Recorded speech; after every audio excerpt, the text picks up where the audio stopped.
শুক্রবার রাতে লেবানন ভূখণ্ড থেকে একের পর এক ক্ষেপণাস্ত্র হামলা চালানো হয় ইসরায়েলে। সশস্ত্র গোষ্ঠী হিজবুল্লাহ এই হামলার দাবি করেছে। ঠিক এমন এক সময় এই ঘটনা ঘটল যখন ইসরায়েলের বিরুদ্ধে প্রতিশোধের বার্তা দিচ্ছে হিজবুল্লাহর মিত্র হিসেবে পরিচিত ইরানের সর্বোচ্চ নেতা থেকে শুরু করে শীর্ষ রাজনৈতিক নেতারা।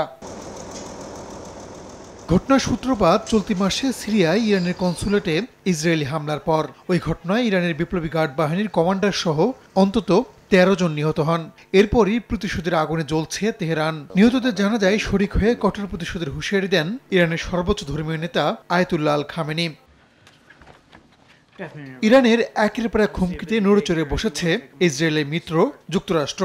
দেশটির দাবি যে কোনো মুহূর্তে তেল আবিবে হামলা চালাতে পারে তেহরান। ১, ২, ৩ ঢাকায় জমি জিতে নিন ১০০% ক্যাশব্যাক সহ ২০ কোটি টাকার পুরস্কার। এরই মধ্যে নিজেদের নাগরিকদের ইসরায়েল সফর করতে নিষেধ করেছে ওয়াশিংটন। মার্কিন এক জেনারেলকে পাঠানো হয়েছে ইসরায়েলে।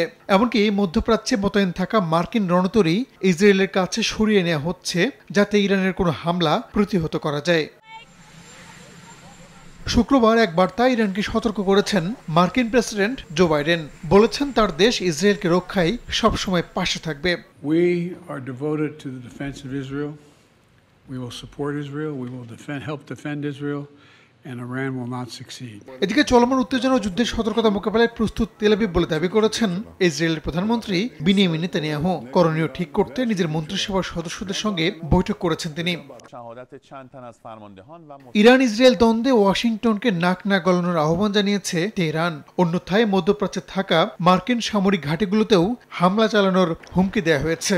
ইরানের গণমাধ্যমগুলো বলছে দেশটি নিজেদের তৈরি অন্তত ৯টি দূরপাল্লার ব্যালিস্টিক ক্ষেপণাস্ত্র রয়েছে যেগুলো সরাসরি ইসরায়েল ও মার্কিন ঘাঁটিতে হামলা চালাতে সক্ষম। যুক্তরাষ্ট্রের গোয়েন্দাদেরও দাবি ইসরায়েলে শতাধিক ড্রোন ও কয়েক ডজন ক্ষেপণাস্ত্র নিক্ষেপ করতে পারে ইরান।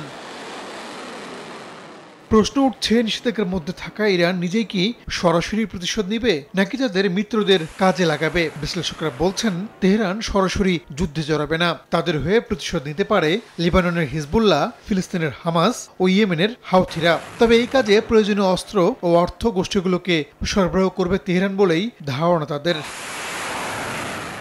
রানা, সময় সংবাদ।